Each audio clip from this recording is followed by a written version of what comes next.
Hey guys, for our parable recreation, I decided to tell the story of the wise and foolish builders and put it into some modern context.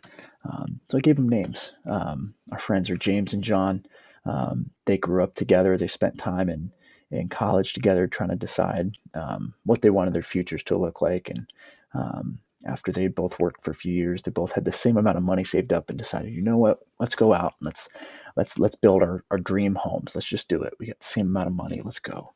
Um, and John, the wise builder, spent a lot of time researching the location and consulting architects and soil samples and the fire marshals and everybody just to make sure that what his plans were successful and sturdy and the best they could possibly be. And James, however, went through and just said, you know what, I want to find the most Instagram worthy place.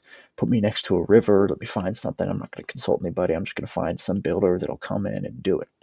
And so James's house goes up in record time. His contractor kind of digs a little bit into the soil around the river. The contractor kind of knows this isn't the right idea, but he's getting paid. And so James's home goes up. It's prefabricated.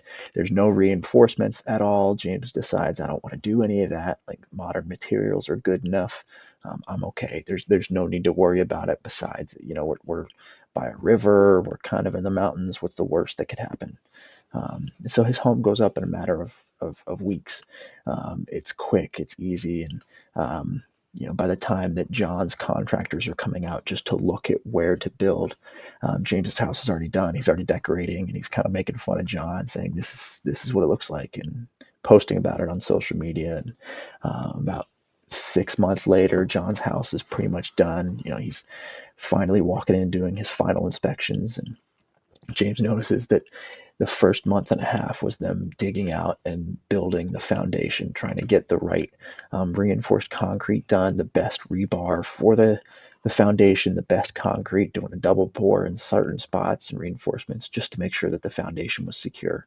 Um, John's house looks like a rustic log cabin, really high quality material, not as high quality as James's because most of his money went into his foundation.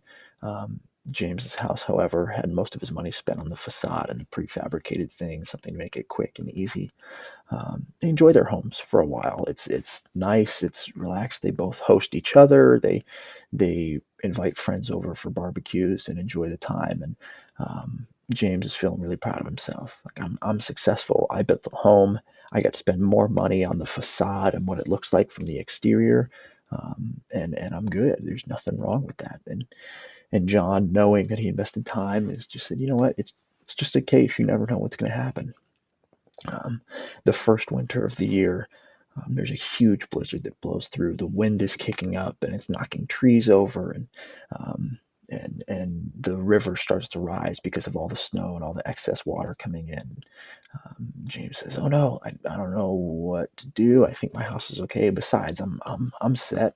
All of these modern materials that I paid for are going to hold up, and that's why I paid for them." Um, and after a few days, he starts noticing some cracks in the walls and just the weight of the snow on top of the roof. He starts hearing some creaks he doesn't like. And a couple days later, the storm's still blowing, and all of the sand shifts because of the snow, and it just washes the entire house away. It just wakes up the next morning, and the house is gone. Walls have crumbled apart. The windows are gone. The fancy decorations that he had have just been completely washed away. And he looks over at John's property and sees John's property is still standing strong. He goes over, knocks on the door, and says, "John, did you even hear that the storm was going on?" I mean, I knew just from looking outside, but I didn't even know my fire was still going. I was able to sleep, able to rest well, eat well. Come on in. You look cold. Come in and warm yourself up. And James goes, "I don't know what I did wrong. I had all the best materials, and it was, why didn't my material hold up?" And John wisely looks at him and says, "It's not about the material. It's not about how fast it goes up. It's about the foundation. That's why your house crumbled." Um, I'm a builder. I've worked in construction my whole life, and it's the point communicated in this parable is so true that these houses that Jesus is talking about are I'm also talking about in these stories um, are really examples of our lives. And we can get caught up in making, big steps and big strides and trying to look the best that we can on the outside, but inside we have no foundation. There's no truth for us to stand on. There's nothing solid for us to stand on. Um, and yet the point that Jesus is communicating is it's about what you build your life on. Um, we have people in this world now that are shifting from one thing to the other, left and right. They just can't find satisfaction, and they just kind of erect a structure super quick in a spot and say, "This is my identity," and then someone says something or something in life happens, and it just kind of knocks the whole thing down, and then that person is left trying to pick up some of their belongings and find the next place to build the same structure again, because there's no truth, there's no foundation for them to stand on. um, and what Jesus is saying is, when you build your life on truth, when you build your life on me, you don't even notice that the storm is there. When you take your time and grow with me as I come in and advise you on the best way to do these things. It's harder, it takes a lot longer, and yes, it's gonna look weird to those around you, but when you trust in me and build on me, yes, storms are still gonna come. We're not gonna deny that, but those storms won't even be a big deal to you, because you're rested in me, you're rooted in me, and your hope and your confidence is not on what you've done and how you've decorated, it's on what you've built your hope in.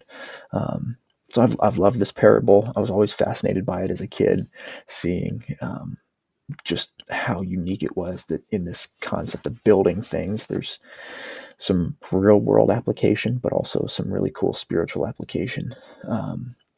Really enjoyed this project. I hope that you all are safe and you all are well. And um, just grateful for everybody in this class and the opportunity to kind of dialogue with everybody. Look forward to seeing everyone else's projects. God bless you all. And I hope we can all continue to build our lives on the foundation of Jesus.